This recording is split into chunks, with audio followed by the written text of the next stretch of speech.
Assalamualaikum warahmatullahi wabarakatuh. Nama saya Nurtika dengan NIM 2204010003. Video ini saya buat untuk memenuhi tugas dari Ibu dosen Novitayanti, MPD. Kali ini saya membahas tentang mengoptimalkan kegiatan intra keagamaan sekolah dalam menunjang kompetensi pembelajaran Al-Quran Hadis. Kegiatan intra merupakan kegiatan pengembangan diri yang dilaksanakan sebagian besar di dalam kelas. Hal ini sebagaimana yang diungkapkan oleh Oimar Hamalik yang menyatakan bahwa belajar adalah perubahan tingkah laku melalui interaksi antara individu dan lingkungan. Ada berbagai unsur yang terdapat dalam pembelajaran, di antaranya adalah motif untuk belajar, tujuan yang hendak dicapai, dan situasi yang mempengaruhi. Jadi faktor yang menunjang efisiensi hasil belajar adalah kesiapan yang berawal dari kesiapan guru, dalam hal ini guru PAI. Maka dari itu kesiapan mutlak ada karena merupakan kemampuan potensi fisik maupun mental. Untuk belajar disertai harapan keterampilan yang dimiliki latar belakang untuk mengerjakan sesuatu. Berkaitan dengan hal tersebut, ada beberapa kemampuan dasar yang harus dimiliki oleh guru dalam kegiatan pembelajaran di kelas, yang menyatakan bahwa ada 10 kompetensi, yaitunya kemampuan menguasai bahan pelajaran yang disampaikan. Yang kedua, kemampuan mengelola program belajar mengajar. Yang ketiga, kemampuan mengelola kelas. Selanjutnya, kemampuan menggunakan media atau sumber belajar. Kemampuan menguasai landasan pendidikan. Kemampuan mengelola interaksi belajar mengajar.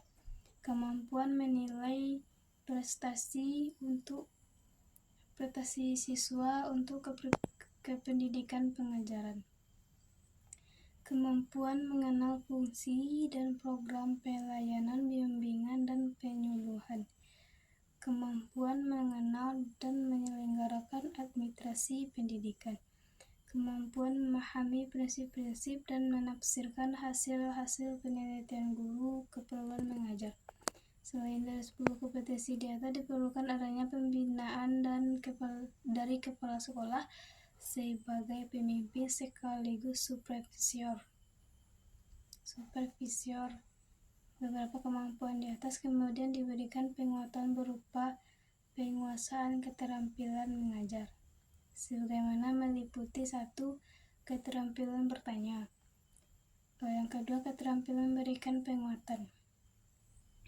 Yang ketiga, keterampilan mengadakan variasi.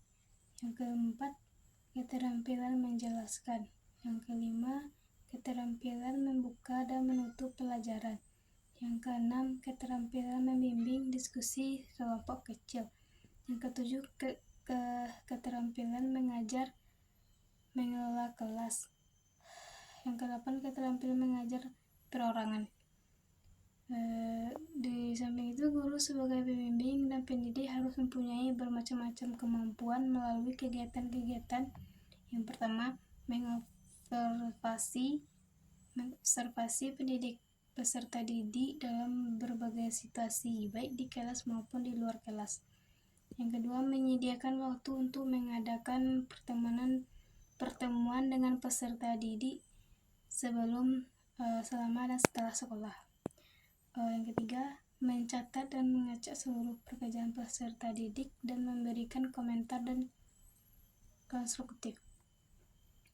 Yang keempat, mempelajari catatan peserta didik yang dekat.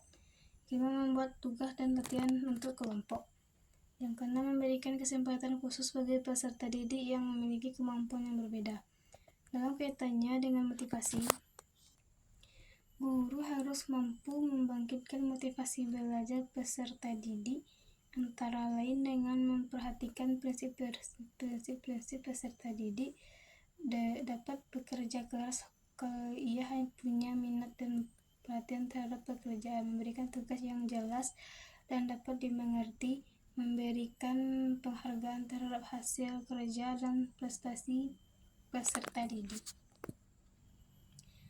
Ada beberapa prinsip.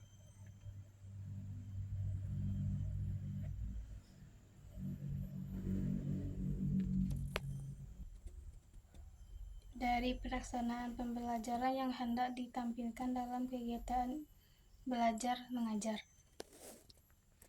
Untuk itu, arah dari konsep belajar berbeda dengan konsep belajar tradisional yang menganggap belajar hanyalah sebagai penambah dan pengumpulan sejumlah ilmu pengetahuan, namun menjadi konsep pembelajaran modern yang mengharapkan perubahan tingkah laku pada individu yang belajar. Pada pendidikan kejuruan, kegiatan intra bertujuan untuk meningkatkan kecerdasan, pengetahuan, kepribadian, akhlak mulia, serta keterampilan peserta didik untuk hidup mandiri dan mengikuti pendidikan lebih lanjut sesuai dengan program kejuruannya. Baik, hanya itu yang dapat saya jelaskan. Assalamualaikum warahmatullahi wabarakatuh.